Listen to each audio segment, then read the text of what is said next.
kitab, saya kemarin sowan ke Abu Ya'muh Muhtadi.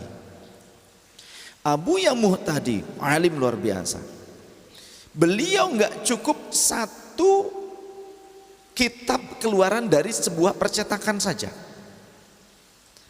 Beliau memiliki kitab minimal judul yang sama dari 4 percetakan yang berbeda.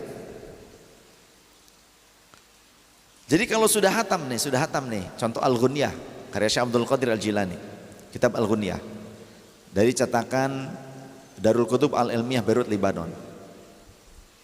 Nanti ada lagi, beli lagi kitab atau ada yang membelikannya, cetakan Darul Fikr Mesir. Buya nggak jadi mengkaji yang lain, ini dulu ngulang lagi dengan cetakan yang berbeda.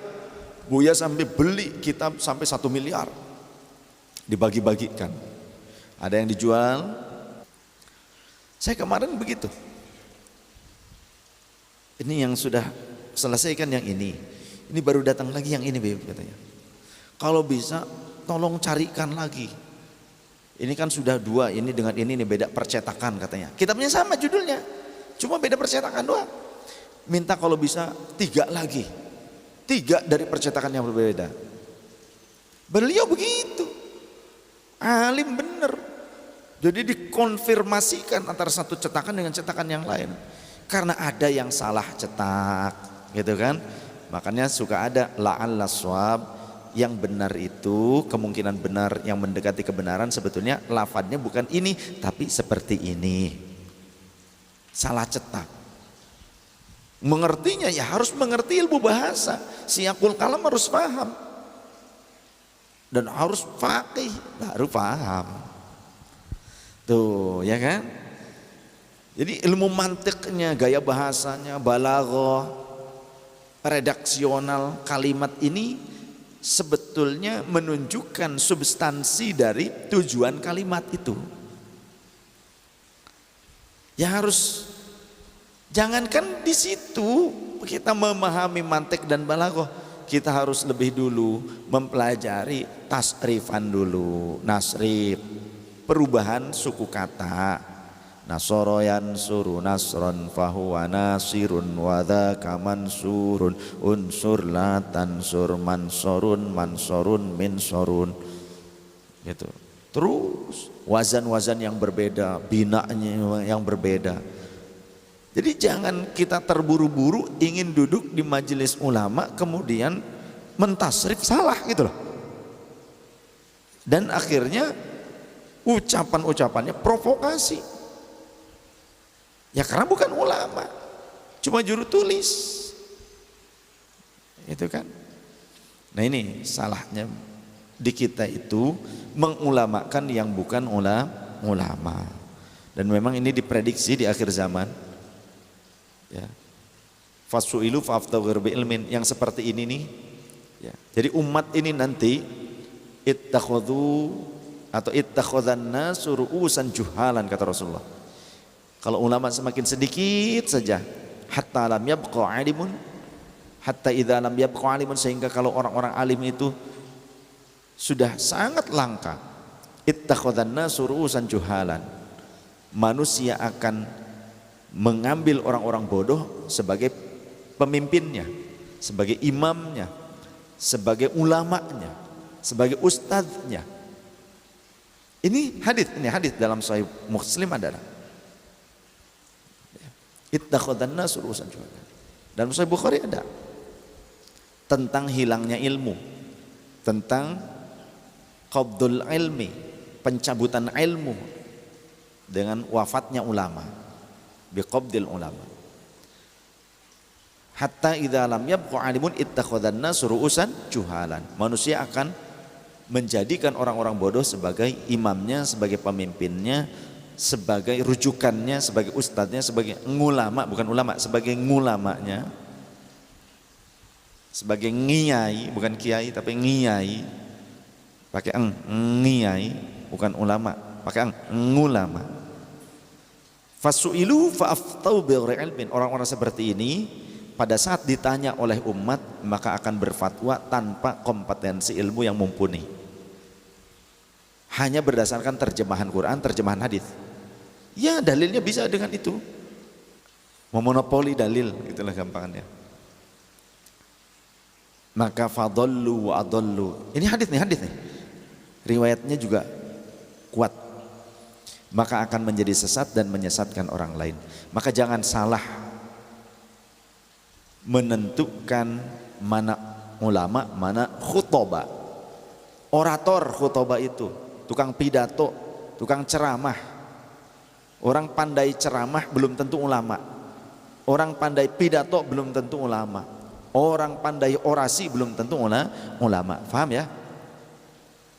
Beda antara ulama dengan khutbah. Kata Rasulullah, nanti di akhir zaman saya itu zaman qalilul ulama katsirul khutbah. Ulama semakin sedikit tapi khutbah, orator semakin banyak. Jadi bukan ulama dianggap ulama.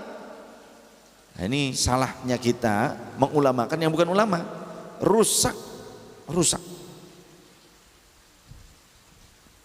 Menetapkan yang bukan ulama sebagai rujukan, rusak. Orator, apalagi sampai provokator, diulamakan, rusak.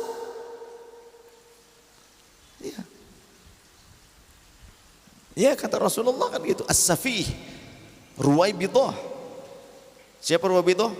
As-safihu yatakallamuna fi amril ammati. Ini akan banyak bicara di tengah-tengah umat orang-orang yang seperti safih itu. Sampai disebut safih kata Rasulullah. Yaitu memang syarat menuju kiamat dan begitu. Syarat menuju kiamat artinya kalau yang seperti ini menjadi syarat kiamat, orang-orang seperti itu orang-orang yang buruk. Orang buruk bukan orang yang benar. Ya, menjadi syaratnya kiamat.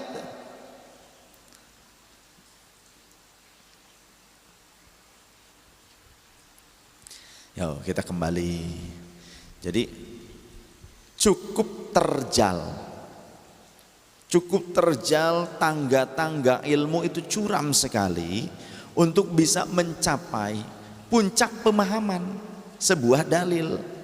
Ketika beristidlal itu berdalil atau beristinbat itu menetapkan sebuah konstruksi hukum atau sebuah hukum. Konstruksinya itu kita harus benar-benar kuat.